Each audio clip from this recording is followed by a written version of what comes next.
Así como hablamos de las disciplinas espirituales y lo importante que es nosotros forzar nuestra vida, inclinarnos hacia una vida ordenada en lo espiritual, por supuesto que también es importante, por supuesto que también es bíblico y que significa también un descanso para aquella persona que por la palabra de Dios puede tener una disciplina también en los recursos que Dios nos concede, porque también trae una satisfacción, trae un descanso. Dice la escritura en Primera de Timoteo, capítulo 6, versos 8 al 10, ¿cuál debe ser nuestra actitud frente al dinero?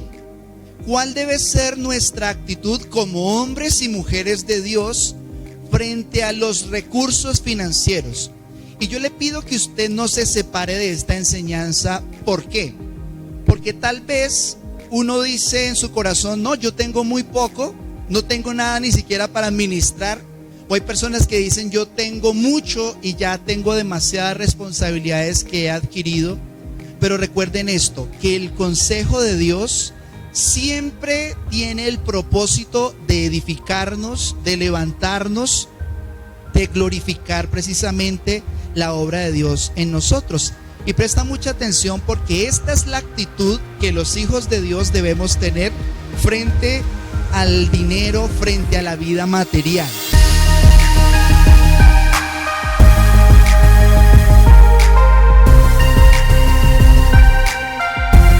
Dice así la escritura: así que teniendo sustento y abrigo, estemos contentos con esto. Yo le tengo la primera pregunta. ¿Usted está contento con lo que tiene? Yo le pregunto y usted revise su corazón. ¿Usted está contento? No estoy diciendo si usted quiere más o si usted aspira a abundar y dejar que Dios le guíe y le bendiga. Yo le pregunto una vez más, ¿usted está contento con lo que tiene? Pues dice que teniendo abrigo y sustento debería ser suficiente para que nosotros podamos alegrarnos y contentarnos. Pues dice una advertencia: porque los que quieren enriquecerse caen en tentación y lazo, y en muchas codicias necias y dañosas, que hunden a los hombres en destrucción y perdición. Porque raíz de todos los males es el amor al dinero, el cual codiciando algunos se extraviaron de la fe y fueron traspasados de muchos dolores. No dice la escritura que la raíz de todos los males sea el dinero. Es una visión equivocada y es una visión que se deforma y a veces se vuelven en pensamientos pobristas. No es el dinero la raíz de todos los males, es el amor al dinero. Es posible amar el dinero, es posible amar las posesiones, amar las cosas y la facilidad y el poder inflado que sienten las personas que empiezan a acumular riquezas. Si ustedes y yo nos ponemos a estudiar francamente cuál ha sido el origen de todos los conflictos a nivel histórico, a nivel mundial, las guerras, las invasiones, los abusos, todo ha tenido que ver con la necesidad de acaparar, de tener más, de oprimir a los pueblos, de explotar a las personas y a las cosas. Y digamos, actualmente hay un conflicto tremendo del cual se habla mucho, ¿no? Que Rusia, que Ucrania. Y uno se pone a ir a la minucia, se pone uno a investigar con una diligencia mínima y descubre que realmente lo que hay detrás es una cantidad de intereses geopolíticos alrededor del dinero, alrededor del poder que da el dinero. Para nadie es ajeno, para ninguno de nosotros es extraño lo que está sucediendo con la inflación y cómo cada vez el dinero parece que alcanza para menos y se está acelerando el proceso. Y ustedes saben que como un juicio de Dios sobre la tierra, sobre los hombres, está escrito que al final de los tiempos vendrán grandes hambrunas. De hecho, uno de los 4 jinetes del Apocalipsis se menciona que tiene la capacidad, la autoridad para traer una hambruna a nivel global. Y la pandemia fue un golpe durísimo, y la recesión que está empezando a ser cada vez más notable en el mundo, digamos, uno va a descubrir que lo que va a despertar, precisamente por el amor al dinero, por la necesidad de una estabilidad, hace que muchas personas entren en tensiones, entren en estrés, y digamos, la corriente con la que venía nuestra generación de consumismo, de hiperconsumismo, de comprar, de vender, de desechar, de producir. Ahora, todo lo que significa la corrupción, todo lo que significa que los pueblos estén empobrecidos a pesar de la riqueza tan tremenda que sustenten, por la mala administración, por los sobornos. Y todo eso, digamos, es a gran escala y parece lejos. Bueno, yo no soy político. Bueno, yo tengo lo mío. Bueno, yo estoy aquí. Pero cuando esto a pequeña escala, a una escala más próxima, se introduce en nuestros hogares, ¿cómo se vive? Cuando hay una gran necesidad, cuando usted siente que no hay nada para llevar de sustento a su hogar, cuando usted descubre que los compromisos ya no los puede cubrir, cuando usted de pronto la deuda se le multiplica, y cuando se mete en el hogar, cuando en nuestras casas esos conflictos a nivel financiero empiezan a tomar un protagonismo, salen muchas cosas del corazón. Y la verdad es que hay muchas personas que no han descubierto la confianza suficiente en el Señor para poder sustentarse aún en medio de la dificultad, aún en medio de la crisis. Pero hoy, con el favor de Dios, estos principios que vamos a estudiar, si usted los recibe, si usted los discierne, si usted encuentra la manera práctica a través de la enseñanza y a través de la fe de ponerlos en obra, usted se va a dar cuenta de que estas disciplinas bíblicas financieras van a ser una luz en la oscuridad, van a despertar una seguridad, una confianza, porque nosotros vivimos por fe, vivimos para el Señor, y es Dios quien nos sustenta. Amén. ¿Quién de ustedes aquí es sustentado por Dios? Y los demás, entonces, ¿cómo se sustentan? Todos lo recibimos del Señor. Pero en primer lugar, la primera disciplina financiera que vamos a mencionar es la ayuda a los necesitados. Y vamos a aprovechar, digamos, a introducir esto que veníamos mencionando hace un momento sobre la necesidad de ser luz, sobre la necesidad de ser bendición, sobre la necesidad que hay, digamos, a nivel general, a nivel mundial, pero también en la esquina, en su familia, en el barrio, en todo lugar. Créame que usted tiene la oportunidad de brillar un poco y cada vez mejor eso que Dios nos ha mandado a hacer, y es anunciar su amor. Gálatas capítulo 6 versos 9 al 10, en esta primera disciplina financiera, dice así: no nos cansemos pues de hacer bien. Diga conmigo, yo no me voy a cansar. No me voy a cansar de hacer el bien. ¿Por qué? Tengo una razón para hacerlo.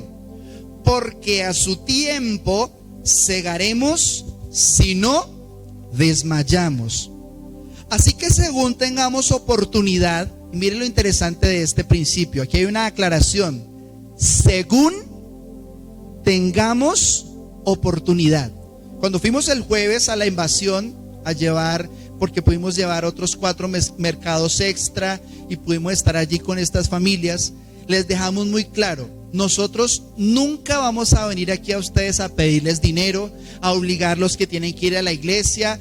Les dijimos, mire, allá queda Senfol. Les dijimos, mire, aquí a unas cuadras queda la Presbiteriana, allí queda otra iglesia. Les invitamos a que busquen del Señor, y si alguno de ellos nos desea acompañar, aquí vendrán, confiando en el Señor. Si así ha de ser, que así sea. Pero les advertimos, nosotros nunca les vamos a pedir a ustedes dinero, que plata, que diezmos, que yo no sé qué, porque nosotros entendemos que es muy importante no tener ningún tropiezo para poder enseñar la palabra de Dios. Y eso ciertamente es un tropiezo para muchas personas. Pero yo que sé y que creo en mi corazón, que si ellos reciben la palabra, no solamente van a ser personas que reciben, sino que van a ser personas que dan. Porque ese es el modelo de Dios. El modelo de Dios es parecernos a Él. Y Él es una persona que siempre en su bondad, en su generosidad, da. Y cada persona que camina en el ADN del Señor descubre también ese modelo en la voluntad de Dios. Pero dice, según tengamos oportunidad, hagamos bien a todos, y mayormente a los de la familia de la fe. Si usted ve el contexto de esa palabra, está hablando de lo material, está hablando de dar, de ayudas también financieras. Dice Primera de Timoteo capítulo 6 versos 17 al 19 que hay personas entre nosotros que tienen una responsabilidad mayor, que tienen no la misma responsabilidad, es para todos. Todos debemos ayudar, todos podemos hacerlo, pero el llamado de Dios es que algunas personas, que ya vamos a ver quiénes son, lo hagan de una manera mucho más específica. Leamos. Dice así la escritura: a los ricos de este siglo manda que no sean altivos, ni pongan la esperanza en las riquezas, las cuales son inciertas, sino en el Dios vivo, que nos da todas las cosas en abundancia para que las disfrutemos, que hagan bien, que sean ricos en buenas obras, dadivosos, generosos, atesorando para sí buen fundamento para lo porvenir, que echen mano de la vida eterna. Y podemos descubrir varias claves importantes en esta escritura. Lo primero es que advierte que es para los ricos de este siglo, porque si usted está en Cristo, usted es un rico del siglo venidero. Amén. Si hay alguien aquí en Cristo, si hay alguien aquí en Cristo, pues usted ha sido llamado a una vida eterna donde no habrá ni llanto, ni necesidad, ni dolor, ni clamor. Pero advierte la palabra que las personas que aún estando en Cristo, que son ricos del siglo venidero, pero en este siglo, en esta vida, en esta tierra, tienen riquezas. Y aquí le hablo a las personas que tienen más dinero entre nosotros, a los que tienen riquezas de este siglo. Primero dice, no sean altivos. La distinción tiene que ser muy evidente entre un rico de este siglo y un rico del siglo venidero. Y si los dos se encuentran, el cristiano, la persona de fe, tiene que distinguirse por su humildad, por su sencillez. Escúcheme muy bien, porque entre usted más dinero tenga, entre Dios más le dé, porque está escrito que nada tiene el hombre si no le fuere dado del cielo. Entre más números hay en su cuenta bancaria, más relevante en su carácter tiene que ser la humildad. La altivez tiene que lidiar usted con ese rasgo de la personalidad. Pero dice también que las riquezas son inciertas. Uno tiene que tener muy claro que dependemos de Dios. Y por eso, empezando la pandemia, le pedí al Señor que me hablara, que me explicara. Yo le decía, Señor, pues a veces no entiendo. Y de hecho en diciembre Dios me había dicho, Andrés, lo que yo voy a hacer tú no lo vas a entender. Pero me decía el Señor, quiero saber si puedes confiar en mí, aunque no comprendas. Y le dije, sí, Señor, claro, pues cómo no voy a confiar en ti, por supuesto que sí. Y el Señor me decía una palabra que estaba en el libro de los Proverbios, que dice: en la casa del justo hay mucho pan. Y Dios ha sido muy bueno, y aún en la pandemia nos permitió también el Señor poder ayudar a varias familias. Pero también el Señor nos recuerda que todo lo que tenemos proviene de Él, que Él nos da todo para que lo disfrutemos. Pero también dice en ese pasaje que Dios te da con abundancia, que todo lo que Dios está dispuesto a hacer viene de su generosidad, de su abundancia. Su gracia, que no tiene fin, está para con nosotros. Pero invita la Escritura a que nuestra riqueza sea en buenas obras. Si usted es rico de este siglo también, porque ya es rico del siglo venidero, la invitación es a que usted tenga una riqueza que no le es concedida a todo el mundo, y es la riqueza en buenas obras. Que usted tenga un acumulado de servicio, que usted tenga un acumulado de amor, de generosidad, y literalmente dice: sean dadivosos. ¿Ustedes recuerdan esa palabra en Romanos donde dice que la paga del pecado es muerte? Pero la dádiva de Dios es vida eterna. Cuando se refiere a dádiva, está expresando la gracia con la que Dios nos da, sin límites en su bondad. Y el Señor nos invita a que usted y yo lo hagamos de la misma manera. Que usted pueda, no importa la edad, no importa el lugar, no importa la situación, que usted pueda reflejar siendo una persona dadivosa, generosa con las personas que están en necesidad. Y termina diciendo ese pasaje: atesorando para sí el buen fundamento para lo porvenir, y habla de la vida eterna. ¿Por qué en un contexto de generosidad está hablando de vida eterna? Porque uno solo se puede llevar lo que ha dado. Después del último suspiro, cuando empieza, digamos, entre comillas, esa contabilidad espiritual a la hora de rendir cuentas ante el Señor, porque está escrito que así será, dice la palabra de Dios que a los ricos de este siglo se les permite algo, y es, digamos, en esa contabilidad entender lo que han hecho para ayudar a las personas necesitadas. Pues dice: atesorando para sí buen fundamento para lo porvenir. Mateo 25, 31 al 33 describe también cómo ha de suceder esa ayuda a los necesitados. Dice así la Escritura: cuando el Hijo del Hombre venga en su gloria y todos los santos ángeles con él, entonces se sentará en su trono de gloria, y serán reunidas delante de él todas las naciones. Y apartará a los unos de los otros, como aparta el pastor las ovejas de los cabritos. Y pondrá las ovejas a su derecha y los cabritos a su izquierda. Ustedes saben, esta es una parábola muy conocida que se conoce, digamos, como el juicio a las naciones. Y describe la Escritura cómo esa ayuda a los necesitados es causa de bendición de parte del rey. Pero vamos a ver el otro aspecto. Dice en el verso 40 al 43, me voy a adelantar un poco. Dice: respondiendo el rey les dirá: de cierto les digo, que en cuanto lo hicieron a uno de estos mis hermanos más pequeños, a mí lo hicieron. Entonces dirá también a los de la izquierda: apártense de mí, malditos, al fuego eterno preparado para el diablo y sus ángeles.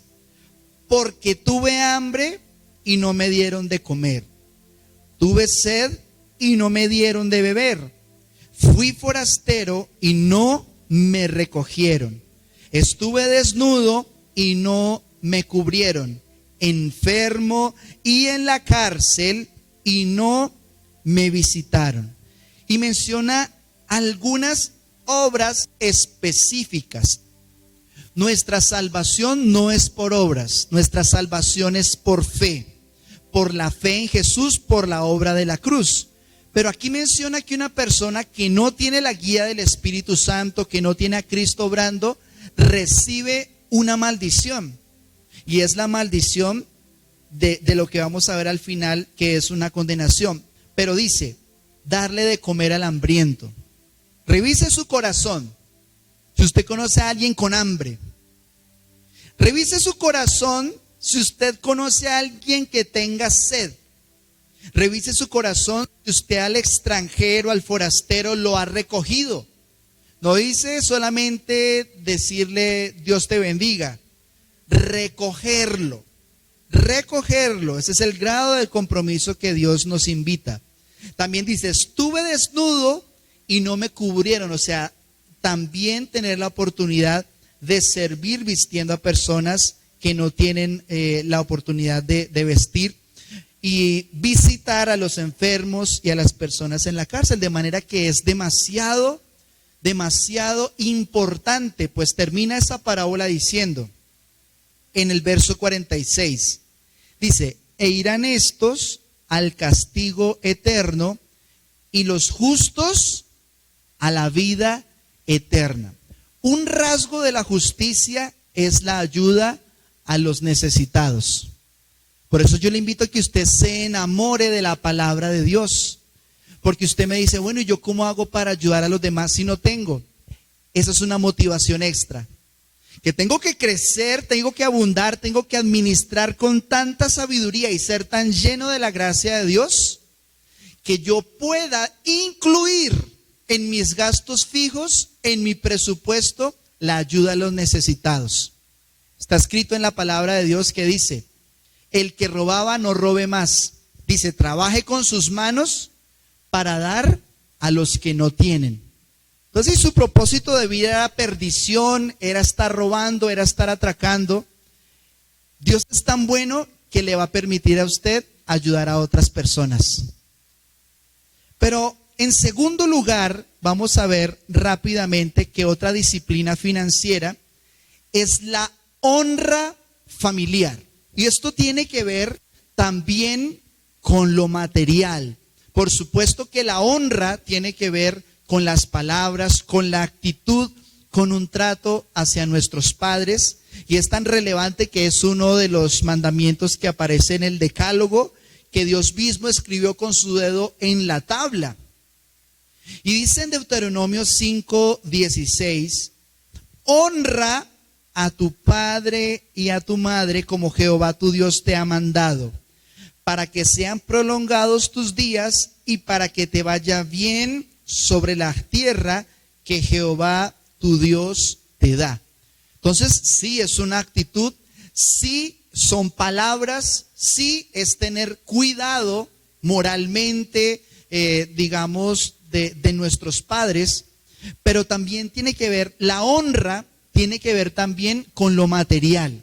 Es importante que aunque sus papás ni lo necesiten ni lo pidan, usted pueda incluir también, porque es de mucha bendición hacerlo, dentro de su presupuesto como una disciplina financiera, poder incluir una honra a su papá, una honra a su mamá. Y es incondicional. No es que si le cae bien, si le cae mal, si se portó bien, si se portó mal. Inclúyalo en su presupuesto. Inclúyalo en sus gastos fijos, porque insisto, advierte la Escritura que es el primer mandamiento con promesa. Oh, mi hijo, tranquilo, no te molestes. Papá, es que yo quiero hacerlo. Mamá, no me robes la bendición. Quiero llevarte a almorzar, quiero comprarte algo. Pero dice también, y esto es mucho más crudo, más literal, dice Primera de Timoteo 5:8, porque si alguno no provee para los suyos y mayormente para los de su casa, ha negado la fe y es peor que un incrédulo. Entonces, pagar un recibo es un acto de amor. Pagar el recibo a tiempo, pagar el arriendo, es un acto de amor a la pareja, sostener el hogar, sostener la casa. Y no hacerlo, dice la Escritura, que es tan grave como negar la fe y ser peor que un incrédulo. Porque cada vez que yo no puedo llevar el sustento a mi casa, estoy diciendo, algo me faltó para confiar en Dios y tener lo básico, lo mínimo, para poder participar no solo de una ayuda externa, sino también y principalmente del sostenimiento del hogar. No, mi amor, no tengo para el almuerzo porque todo lo dimos en la ayuda social. No tengo para pagar el recibo de la luz del internet porque resulta que le ayudé a una persona en la esquina. Por eso es importante tener las prioridades claras. Y empezamos con la ayuda social porque pues viene en el contexto de lo que veníamos contándoles. Pero es muy importante sostener la casa, sostener el hogar. Otra disciplina financiera que también, aplica para los hijos de Dios, tiene que ver con los diezmos. Y esa sola palabra para muchas personas es inquietante, es molesta o es, motivo de tropiezo. Pero yo confío en el Señor en que cada uno de nosotros pueda tener una comunión tan íntima que sea Dios mismo el que nos muestre, el que nos revele y el que nos convenza de lo que significa esto. Vamos a ver uno de los pasajes más importantes de la Escritura en relación con el diezmo y vamos a ver que así se trataba para con los judíos. Dice Malaquías 3, del 6 al 12. Porque yo Jehová no cambio, por esto, hijos de Jacob. Por eso les decía, esto es para los judíos. Así se trataba a los judíos bajo la ley. Porque yo no cambio, por esto, hijos de Jacob no han sido consumidos. Desde los días de sus padres se han apartado de mis leyes y no las guardaron. Vuélvanse a mí, y yo me volveré a ustedes, ha dicho Jehová de los ejércitos. Mas dijeron, ¿en qué hemos de volvernos? ¿Robará el hombre a Dios? Pues ustedes me han robado. Y dijeron, ¿en qué te hemos robado? O sea, uno robarle a Dios suena como raro, ¿no? Y dice, ¿en qué te hemos robado? En sus diezmos y ofrendas. Y le dijo el Señor a los judíos bajo la ley que no caminaban en esto, malditos son con maldición, porque ustedes, la nación toda, me ha robado. Y les invita en el verso siguiente diciendo, traigan todos los diezmos al alfolí y haya alimento en mi casa y pruébenme ahora en esto, dice Jehová de los ejércitos, si no les abriré las ventanas de los cielos y derramaré sobre ustedes bendición hasta que sobreabunde. Reprenderé también por ustedes al devorador y no les destruirá el fruto de la tierra.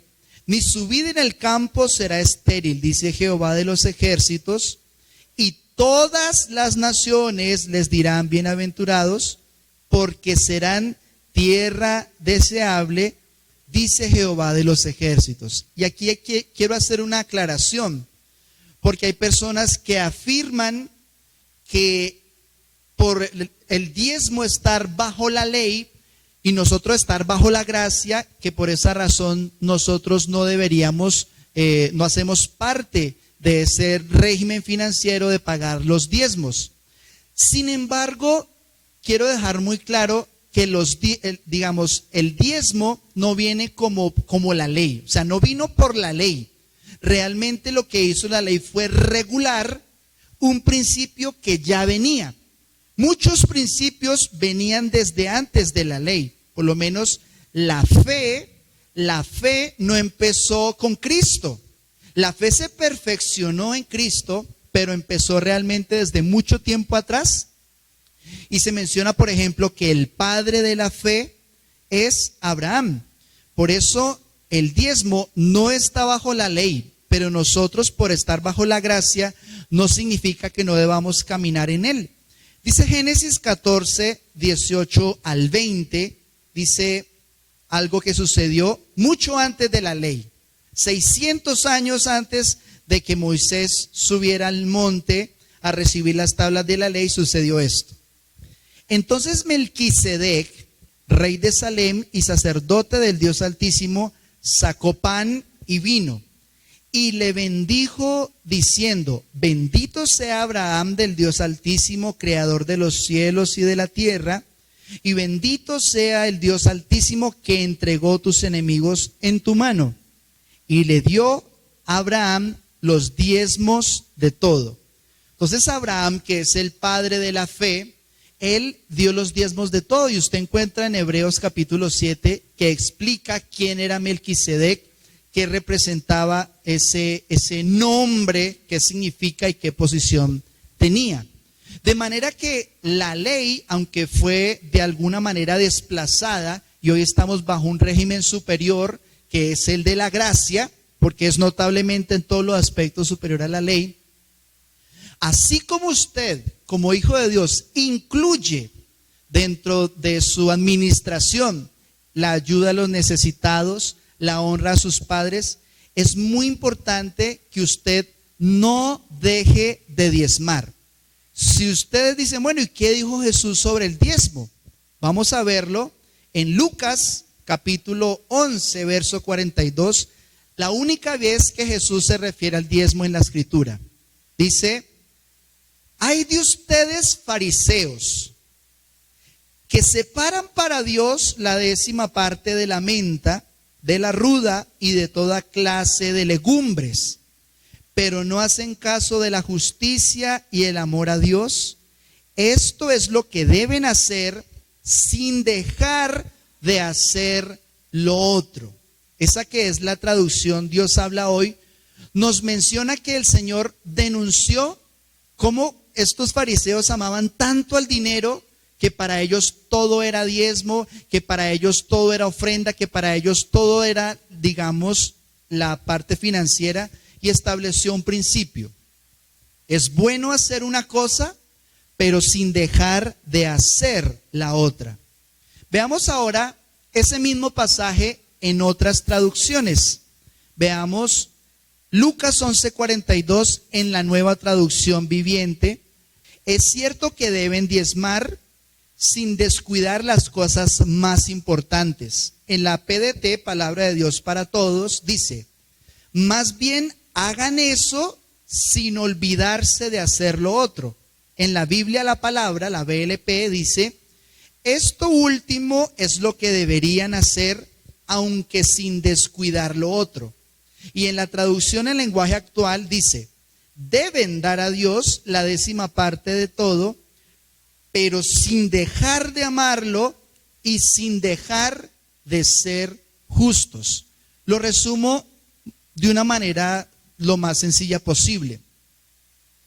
Que haya un abuso por parte de algunos hipócritas que solo le sirven a Dios por dinero, no significa que nosotros debamos dejar de hacerlo, que debamos dejar de diezmar, pues el Señor estableció un principio, un lineamiento. Bueno es hacer esto, o sea, bueno es servir a Dios, bueno es ser justo, bueno es la fe, bueno es amar al Señor sincera y genuinamente, pero hacerlo sin dejar de hacer lo otro. Y yo le pido al Señor que traiga esa revelación al corazón. En siguiente lugar, están como una disciplina financiera las ofrendas.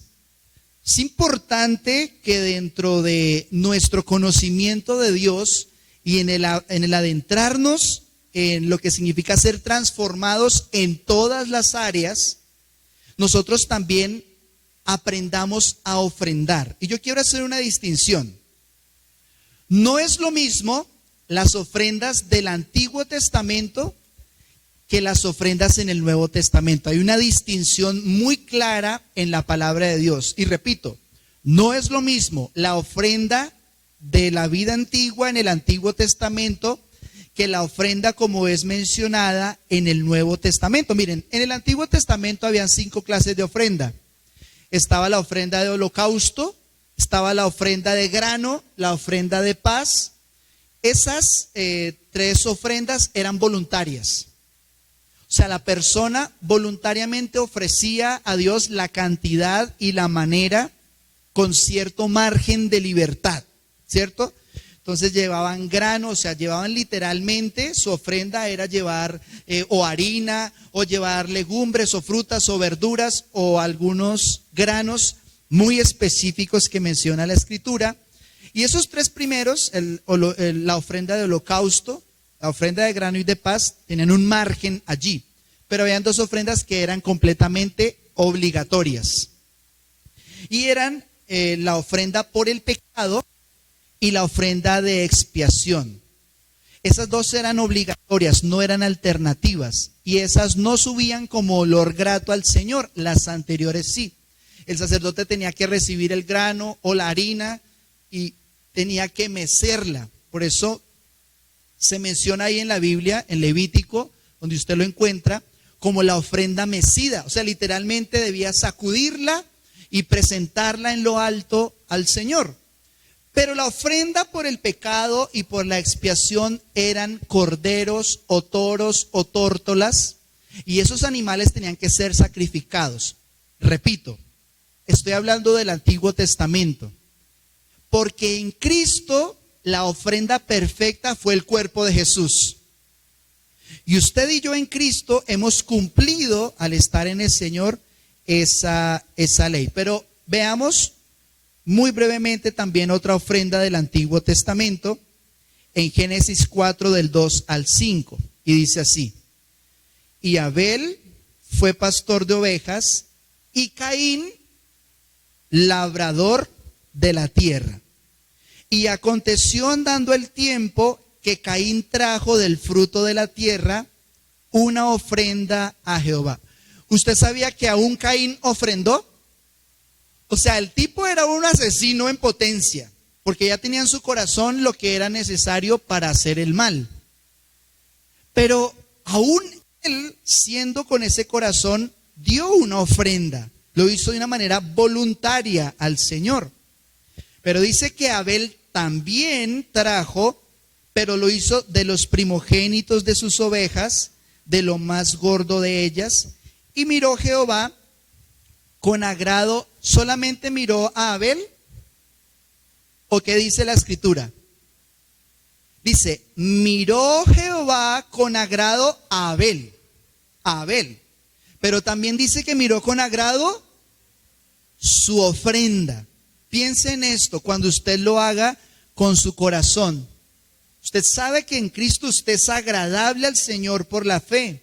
Pero también dice que la ofrenda le era agradable al Señor. Por eso cada vez que usted lo hace, que usted siembra, que usted ofrenda, usted es agradable al Señor, pero también su ofrenda lo es. No piense en su corazón, esto es muy poquito, esto es defectuoso, porque usted no tiene el corazón de Caín. Usted tiene el corazón de Abel, y le voy a explicar por qué. Resulta que la ofrenda de Caín, ¿qué era? Frutas, legumbres, pues cultivaba la tierra, ¿qué más puede dar? Pero ¿qué ofreció Abel? Lo mejor de sus ovejas. Eso se llama ofrenda cruenta. O sea, la ofrenda que incluye sangre se llama cruenta, y la que no incluye sangre se llama incruenta. Es decir, no le costó nada a nadie dar de la legumbre, del fruto de la tierra, pero sí le costó la vida a un corderito para poder ser agradable y ser acepta esa ofrenda. Y eso es un tipo de Jesús. La ofrenda de Jesucristo es una ofrenda cruenta, y por eso dice que el Señor lo vio con agrado. Pero veamos específicamente en el Nuevo Testamento cuáles son las ofrendas que usted y yo sí podemos ofrecer, podemos dar, digamos, ofrecer, valga la redundancia. Primera de Corintios 16, 1 al 2, dice el apóstol Pablo: en cuanto a la ofrenda para los santos, hagan ustedes también de la manera que ordené en las iglesias de Galacia. Cada primer día de la semana, cada uno de ustedes ponga aparte algo según haya prosperado, guardándolo, para que cuando yo llegue no se recojan entonces ofrendas. Y voy a empezar por el final en una breve explicación de este pasaje. Y es que el apóstol Pablo dice: yo quiero llegar a hablarles a ustedes de la revelación del evangelio. Y como puede llegar a ser un tropiezo para algunas personas, él dice: no quiero que el mensaje tenga que ver también con esto. Por eso él dice: no recojan la ofrenda cuando yo llegue. El apóstol Pablo viajaba de ciudad en ciudad. Entonces él dice: mire, el primer día de la semana ustedes llevan cada uno la ofrenda. ¿Quién sabe cuál es el primer día de la semana? ¿Usted sabía que estamos empezando semana? Este no es un fin de semana. Este es el inicio de la semana. El domingo, para los que no sabían, estamos empezando semana. Entonces dice que debe hacerse como lo mandó el apóstol Pablo. Primer día de la semana, cada uno poniendo algo aparte, dice, según haya prosperado, guardándolo. La ofrenda no debe ser algo accidental. O sea, ¿y con qué me cogió aquí el pastor? ¿Cuánto tengo en el bolsillo? ¿Sí? Porque es como de una especie de atraco, ¿no? Vamos a ver cuánto tiene, deme, ¿cuánto tiene? Sí, y uno con el cuchillo ahí. Algunos lo hacen es con la Biblia, ¿no? Va, malditos son. Y uno, uy, pero calma, ¿sí? La ofrenda no es algo accidental, mis hermanos. La ofrenda es algo intencional. Usted lo guarda, usted lo sostiene, usted lo trae. Y dice, según haya prosperado. Si usted tiene mucho, usted puede dar mucho. Si usted tiene poco, usted puede dar poco, pero siempre dar. Porque dice cada día de la semana. Es decir, usted debería proponerse en su corazón, si usted algo prosperó en esa semana, todas las semanas traer su ofrenda. Amén. Bueno, y terminamos con este punto: sostener la obra y los obreros. Esto también hace parte y consistentemente aparece en la Escritura, el anhelo de Dios de que nosotros podamos ser de bendición para las personas que nos edifican en Cristo. Gálatas capítulo 6, verso 6, pues lo dice más claro para dónde, ¿no? Gálatas 6:6 dice así: el que es enseñado en la palabra, haga partícipe de toda cosa buena al que lo instruye. Y es un poco incómodo enseñar esto, porque digamos, incluso Pablo lo hizo. Pablo, que les enseñaba la palabra, les dijo: mire, al que le enseña la palabra, pues hágale partícipe de toda cosa buena. Pero vamos a ver algunas salvedades que hace también sobre la actitud del que da y sobre la actitud del que recibe. Primera de Timoteo 5, 17 al 18 dice: los ancianos que gobiernan bien sean tenidos por dignos de ¿qué? De doble honor. Es decir, los ancianos, las personas que tienen trayectoria en enseñar la palabra, mire lo que dice la Biblia, que nosotros debemos tener actitud frente a ellos. Dice, ser tenidos por dignos de doble honor. Es decir, la ofrenda para los ancianos, dice, debe ser incluso literalmente el doble. Pero dice, ¿quiénes? Mayormente los que trabajan en predicar. O sea que predicar sí es un trabajo. Dice, los que trabajan en predicar y enseñar. Pues la escritura dice, no pondrás bozal al buey que trilla, y digno es el obrero de su salario. Ahora, dijo el Señor Jesucristo una promesa para aquellos que siembran en el servidor. Dice Mateo 10, 40 al 42. El que a ustedes recibe, a mí me recibe. Y el que me recibe a mí, recibe al que me envió. El que recibe a un profeta, por cuanto es profeta, recompensa de profeta recibirá. Y el que recibe a un justo, por cuanto es justo, recompensa de justo recibirá. Y cualquiera que dé a uno de estos pequeñitos un vaso de agua fría solamente, por cuanto es discípulo, de cierto les digo que no perderá su recompensa. Entonces, cuando habla de que ni siquiera un vaso de agua se queda sin recompensa, menciona que cada cosa que usted y yo hacemos por sostener la obra y el obrero es como si lo hiciéramos también para el Señor. Porque el contexto, ¿cuál es? El contexto es: si usted me recibe a mí, recibe al que me envió. Es decir, ustedes en este momento no están escuchando a Andrés, están escuchando la palabra de Jesús que fue enviada a cada uno de nosotros. Y de la misma manera que usted recibe a cualquier persona que le habla el evangelio, se parece mucho a la manera en que usted recibe a Jesucristo. Y de la misma manera, cuando usted es el que predica, cuando usted es el que da la palabra, la actitud de la persona frente a Dios se parece mucho a la actitud de esa persona frente a usted. Primera de Tesalonicenses 5, versos 12 al 13. Les rogamos, hermanos, que reconozcan a los que trabajan entre ustedes y los presiden en el Señor y los amonestan, y que los tengan en mucha estima y amor por causa de su obra. La Biblia nos enseña que usted y yo debemos amar a las personas que sirven a Dios, que nosotros debemos tener en alta estima a las personas que nos guían o nos guiaron en Cristo. Primero dice, hay que reconocerlos, o sea, hay que saber quiénes son, pero también dice que esas personas deben ser puestas en mucha estima. Y yo le doy gracias al Señor porque yo sé que ustedes cumplen esa palabra como yo también. Yo amo a mis pastores, yo me deleito cada vez que alguno viene a mi casa, lo recibo, lo bendigo, lo pongo en el mejor lugar, lo tratamos siempre como sabemos que se lo merece. Y yo le doy muchas gracias a Dios porque yo sé que ustedes también lo hacen. Por lo menos sé que lo hacen conmigo como su pastor, pero también sé que ustedes lo hacen con cualquier persona, con cualquier hermano, por causa de Cristo. Y este es el último pasaje. Lucas 8, del 1 al 3. Nos menciona que aún Jesús era partícipe de esa generosidad.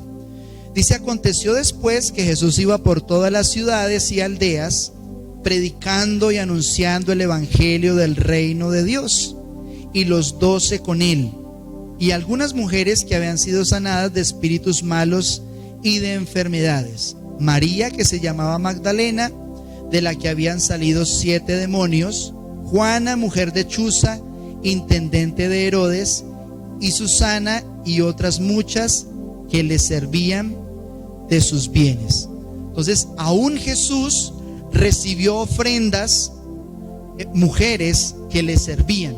Por eso me alegro mucho de saber que esta obra evangelística empezó con el grupo de las damas, que Lucrecia, que mi esposa y las mujeres que se están reuniendo, de ellas vino el escuchar al Señor y poner a caminar la iniciativa de la obra social y de la ayuda, porque sabemos que es importante y es bueno hacerlo. Entonces, mis hermanos, para recapitular, disciplinas financieras que vimos hoy. ¿Cuál fue la primera? Anótelo en su presupuesto, no lo anote solo en su libreta de apuntes, ¿sí?